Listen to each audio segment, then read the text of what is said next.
तो अब क्या होता है कि उनके साथ अच्छा टाइम स्पेंड करेंगी, अच्छा खासा खर्चा करा देंगे, और एक पॉइंट ऑफ टाइम के बाद क्या बोलती है कि देख मैं तेरे घर पे फ़ोन कर दूंगी, या मैं तेरी वाइफ को बता दूंगी, मैं तेरे घर आ जाऊंगी, तो मुझे इतने पैसे दे तो मैं खत्म ला करूँ। 20 लाख रुपए ला।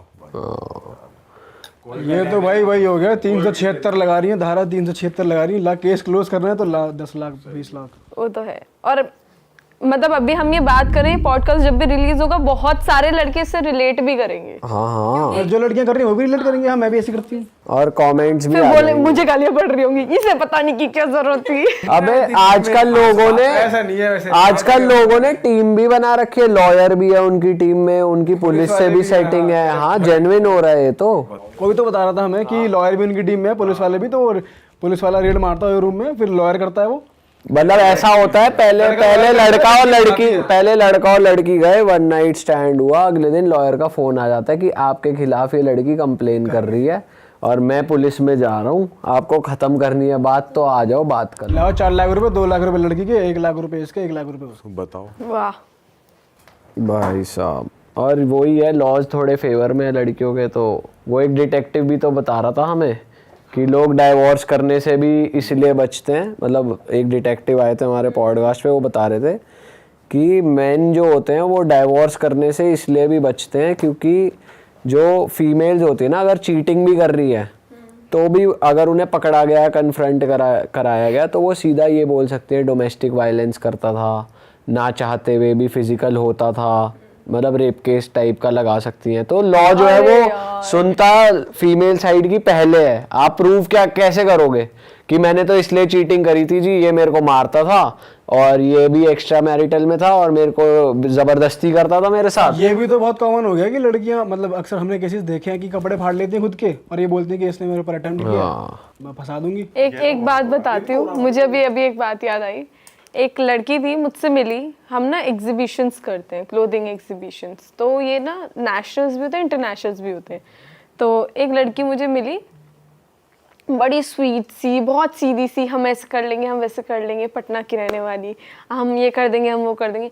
मैंने कहा यार मेरी ना तबीयत बड़ी ख़राब चल रही थी, तो मेरे को दुबई जाना था, मैंने फिर अपना कैंसिल करवाया, मैंने अपनी जगह उस लड़की को भेजा, मेरी बहन भी गई थी साथ में। तो मैंने अपनी बहन से बोला, मैंने कहा देख यार मेरी ना तबीयत बहुत ख़राब थी, इसने ना मेरा बहुत ध्यान रखा है, तो तू ना थोड़ा इसको पैम्पर कर दियो, दुबई जा रही है तो इसे पार्टी वार्टी करा दियो। तो उसे बोला ठीक है। अब वो लोग दुबई गए, मेरी बहन ने पार्टी वार्टी कराई। उस लड़की ने क्या करा, वेरी सीधी, बहुत सीधी, तुम कहोगे ना, तुम कह ही नहीं सकते कि यार ये कुछ कर सकती है। उसने वहाँ पे बोलती मेरी बहन से, यार कोई शेक पटा दे। शेक पटवा दे। लो जी सीधा शेक, कुछ शेक पटवा दे यार, ठीक है। उसके बाद दीदी के वहाँ पे 2-3 दोस्त थे, अब यार दुबई में रहते हैं, बिल्डर हैं, तो अच्छा खासा पैसा है उनके पास। तो दीदी 1 ही मिनट के लिए वॉशरूम गई थी, इतने में तो बंदी ने नंबर एक्सचेंज कर लिए दोनों से, और उनसे बोलते बताना नहीं, ठीक है बताना नहीं। देखो बस, अच्छा दीदी के आगे नंबर एक्सचेंज नहीं कर रही, जैसे निकली तुरंत नंबर एक्सचेंज कर लिए। अब उसने नंबर एक्सचेंज कर लिया, अब उससे ये बात बताई नहीं, ठीक है। अब कम से कम 2-3 महीने निकल गए, हमें नहीं पता कुछ भी, ना हमारी उधर बात हुई दुबई में, ना हमारी इधर कुछ बात हुई, हमें कुछ नहीं पता। 2-3 महीने बाद सडनली कॉल आता है कि यार मेरे साथ सीन हो गया। उस लड़की का नहीं, उनका, शेख साहब का। शेख नहीं है वो, वहाँ के दुबई के फ्रेंड को कॉल आता है, शेख साहब का बोल शेख साहब का। हमें भी हमारा केस हो गया है, अभी भी काम तो भाई। तो हम लोग जाने ही वाले थे दुबई, तो दीदी ने बोला कि मैं वहाँ आके बात करती हूँ। हम लोग दुबई गए, तो वहाँ पहुँचते ही क्या पता चलता है, वो लड़की उसी बंदे से वीज़ा लगवाया, उसी से टिकट करवाई और वहीं पे दुबई पहुँच गई है। और वहाँ जाके उसको बता रही है मैं मैरिड हूँ, मेरी शादी बचपन में ही करा दी गई थी, मेरा पति मेरे साथ फोर्स्ड सेक्स करता है और मेरे को ये चाहिए, मेरे को वो चाहिए, मेरे को तो मैं बहुत परेशान हूँ, मैं उसे छोड़ नहीं सकती। और आज तक हमें नहीं पता वो मैरिड है। अच्छा, हम में से किसी को नहीं पता वो हमारे साथ 2-3 सालों से काम कर रही है। हाँ, वो रियलिटी में मैरिड थी, क्योंकि लड़के को तो पता लगता है ना, पासपोर्ट भेजा था उसने उसको, इसलिए उसे तो पता लगता ही, तो उसे सब बता दिया, हमें नहीं बताया। उसके बाद उस लड़के को अपना रूम नंबर दिया उसने, ठीक है, ऑब्वियसली। फिर कहती है कि फिर वापस आ गई, फिर पता चला वो दोबारा दुबई गई है, अब वो हमारी ही दूसरी फ्रेंड के बॉयफ्रेंड के साथ दुबई गई है। 1 हफ्ते में 2 बार दुबई। दुबई को तो मनाली बना दिया। फिर उसके बाद है ना, हम ऑब्वियसली जब दीदी को पता चला तो दीदी तो ऐसे गुस्से में हो गई, क्योंकि मेरी बहन का थोड़ा गुस्सा है ऐसा कि वो थड़ थड़ थड़ थड़ थड़ वाला, ठीक है। तो वो मिली उससे, तो दीदी ने तो उसकी बीच एयरपोर्ट पे उतार दी। दीदी ने बोला ये तेरा क्या था, तू गई कैसे, तेरी हिम्मत कैसे, मेरे दोस्तों में कैसे घुसी तू, कुछ भी से तुझे जो करना था बाहर करती, तू मेरे दोस्तों में कैसे घुसी। तो कहते मैंने कुछ नहीं किया, मैं तो सती सावित्री, मैंने कुछ नहीं किया। भाई रोना पीटना चालू, वो तो इतनी सीधी बन गई। दीदी ने बोला इसके मुंह लगना बेकार है। ये रोने पीटने की भी कहानियां लगे, ये नहीं पता चलता कि ये सही में रो रही है या ये मगरमच्छ के आंसू है, क्या है ये? आज की डेट में किसी का भी भाई, और आदमी इमोशनल होता चला जाता है कि अच्छा हाँ यार इसको सही में कुछ हुआ होगा यार, इसके लिए कुछ कर देते हैं। पर यार अगर कल को बाई चांस उसके साथ कुछ हो जाता, वहाँ सीधा सीधा ब्लेम किस पे आता, दीदी पर आता कि भाई इसी के दोस्त के साथ गई थी और इसी ने मिलवाया था। अब वो तो बच गई, वो तो वही ऐसी थी तो बच गई। वो तो शातिर थी, उसे कुछ नहीं होगा, वो किसी का कुछ ना कुछ कर देगी उल्टा। बताओ यार भाई, किसे भरोसा करे किसे नहीं। बट जब तुम्हारी लेकर आई है 16। अच्छा भाई बताओ, मानना पड़ेगा लोगों की रियल लाइफ मंगवा देगा हमारे लिए भी। आप कुछ कह रहे थे आप? जब ये इनके दी के पास कॉल आया था कि कुछ गलत हो गया है उस सर का, तो उस सर ने आगे क्या बताई स्टोरी? यही बताया ना यार, मेरे से कि गलत वीजा हो गया गलत है, हो गया कि मैंने शादीशुदा के साथ मैंने involve कर हूँ। लिया। अच्छा करने के बाद क्या बता रहा, कर लिया। देखा बाद में ना उसने, उसे बाद में समझ में आया कि एक्चुअली उसका कट गया, क्योंकि वो एक ही हफ्ते बाद दोबारा किसी और के साथ वहाँ पे। तब रियलाइज हो उसे इससे दिक्कत नहीं थी, शादी वादी से। पासपोर्ट भेजा है, पासपोर्ट पे तो लिखा है मैरिटल स्टेटस। बताओ लोग, ऐसे भी लोग हैं जिनको शादी हो गई है, उससे दिक्कत नहीं है, फिर भी सीन चल रहा है। भाई उन्हें क्या दिक्कत भाई होगी? सबकी थिंकिंग आपकी तरह चल रही है इस टाइम, क्या? अच्छा जी। वैसे मैं एक पोस्ट देख रहा था इंस्टाग्राम पे कि दिल्ली को रेट किया गया, अभी रिसेंटली वो हुई है रिसर्च कि दिल्ली को रेट किया गया सबसे खराब सिटी शादी के लिए देखने के लिए और डेट करने के लिए किसी भी लड़की को। अच्छा, आई एग्री। रिलेशनशिप के लिए सबसे खराब सिटी है। भाई वो भी तो एक मीम था कि कौन सा आइटम, खाने वाला आइटम इतना फेमस है गुजरात में, ये ढोकला है, वहाँ पे ये है। तो दिल्ली में आया था, आईपीएल बहुत फेमस है यहाँ।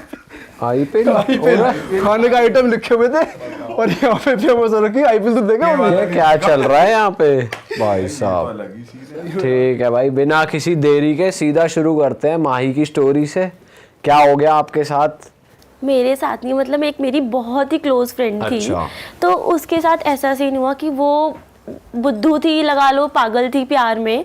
तो उसके साथ जो उसका बॉयफ्रेंड था, उसने उसको 7 साल तक रिलेशन चला दोनों का, और वो 7 साल से ही उसको चीट कर रहा था। तो स्कूल का कह ले, स्कूल का रिलेशन। स्कूल से ही था, स्कूल टाइम से था, क्योंकि हम लोग 9th में मिले थे एक दूसरे से, मैं और मेरी फ्रेंड। तो उसी टाइम पर उसका वो बॉयफ्रेंड बना था, और उस बॉयफ्रेंड की कम से कम 7 साल में 11-12 गर्लफ्रेंड्स थी, जिसमें से कुछ लड़कियां थी, कुछ किन्नर थे और कुछ ट्रांस थे। तो मतलब हाँ, और किन्नर भी। हाँ, सबसे ज्यादा शॉकिंग यही चीज थी। इतना शौकीन, कितनी तगड़ी चीटिंग का केस बना। हाँ, कि लड़कियों का समझ आता है कि क्यों रिलेशन में रख रहे हो, समझ में आ रहा है, बट किन्नर का तो नहीं समझ में आता रिलेशन पे। तो देन ये सारा चीज चल रहा था। 4 साल तक तो उस लड़की को कुछ पता ही नहीं चला, जब तक 12th में थे, क्योंकि वो मुझसे शेयर करती थी सारी चीज़ें कि बहुत सॉर्टेड चल रहा है, सही चल रहा है। बट वो बस यही थोड़ा बहुत बताती थी कि घर पे थोड़ा पेरेंट्स वगैरह पता चलता है तो गुस्सा कर देते हैं, कई बारी प्रॉब्लम आ जाती है। बट हाँ, वो बहुत श्योर थी अपने रिलेशन को लेकर। ठीक है, वो लड़का कभी कभी दिखता था कि किसी और के साथ घूम रहा है, क्योंकि स्कूल था, स्कूल से वो जा रही होती थी, उसके सामने किसी को बाइक से लेके जा रहा होता। तो वो सेम स्कूल में नहीं, सेम स्कूल की कभी गर्लफ्रेंड ही नहीं बनाई। अच्छा। अलग अलग स्कूल की, अलग अलग स्कूल, क्योंकि सेम स्कूल में एक दूसरे को कभी तो कैच कर ही लेंगे। तो ठीक है, सामने से जा रहा, पर उसने जैसे देख लिया तो उसने ऐसा करा नहीं कि ब्रेकअप कर लो। उसने पूछा उससे जाके, मुझसे पहले पूछा कि क्या करूं भाई। मैंने कहा देख, बहन भी हो सकती है, और सेकंड चीज ये कि तू पहले पूछ ले, बेटर है। ठीक है, पूछा कि हाँ मेरी कजन सिस्टर है, उसने यही लगाया, शायद उसको माइंडसेट पता होगा सामने वाली का कि ठीक है, उसने बोला कजन सिस्टर है, वो मान जाती थी, और यूजुअली यही था। तो वो कई बार उस पर चिल्लाती भी नहीं थी, बट वो चिल्ला के उसको चुप करा देता था कि नहीं भाई ऐसा ही है, और तुझे ज्यादा डाउट है तो एक काम कर, कोई बात नहीं, फिर मैं ही गलत हूं ना तो तू मुझे ही छोड़ दे।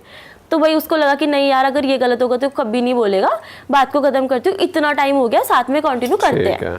इतना टाइम हो गया, ठीक है चलता रहा।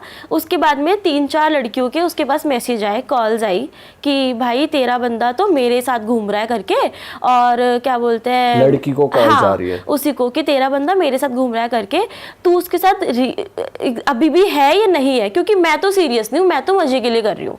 तो उस लड़की ने बोला कि बट आप बोल कौन रहे हो? कह रही मैं तो तुझे जानती हूँ अच्छे से, तेरा बायोडाटा सब पता है मुझे, मैंने तेरा नंबर कहीं से निकाला है, तो मुझे तुझसे मिलना है।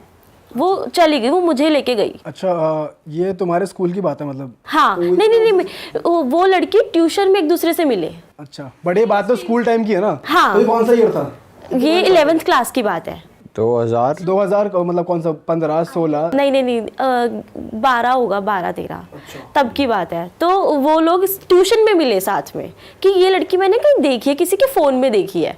वो पहचान गई कि ये तो उसकी गर्लफ्रेंड है जो मेरा बंदा है इस टाइम पर, ठीक है। और उसने फिर उससे नंबर लिया, किसी से बात करी, ठीक है। उसने बोला कि ऐसे ऐसे करके तेरा बंदा तो मेरे साथ घूमता है, तो तू अभी भी रिलेशन में है या नहीं है? उसने कहा भाई मेरा बहुत सॉर्टेड है, मेरा बंदा नहीं है, मेरा तो बहुत क्लोज बंदा है, फियांसे लगा ले। उसने बंदा नहीं बोला, उसने कहा मेरा बहुत क्लोज है तो तू बंदा मत लगा। तो उसने कहा ठीक है। उसके बाद में उसने फ़ोटोज़ भेजे। फ़ोटोज़ देखने के बाद उसकी और मेरी दोनों की एक बारी को ऐसे हो गया कि भाई ये कैसे पॉसिबल है, ये तो है ही नहीं। सीधा उसको कॉल किया कि जल्दी से ट्यूशन के सामने आओ। दोनों लड़कियां खड़ी थी वहाँ पे, मेरी फ्रेंड भी खड़ी थी, वो भी खड़ी थी। अरे वाह, आपने ये वीडियो यहाँ तक देख ली भाई, तुमने हमारी मेहनत सफल कर दिया। तुम ही लोग हो असली रियल हिट। और अगर आपको बहुत मजा आ रहा है ऐसी क्लिप्स में, ऐसी वीडियोस में, तो फटाफट जाइए प्लेलिस्ट पे बिंज वॉच कीजिए और सारी वीडियोस देख डालो और मौज काटो। That is it. हम मिलेंगे नए पॉडकास्ट में, नए क्लिप में। Till then bye bye, see you, take care, do subscribe.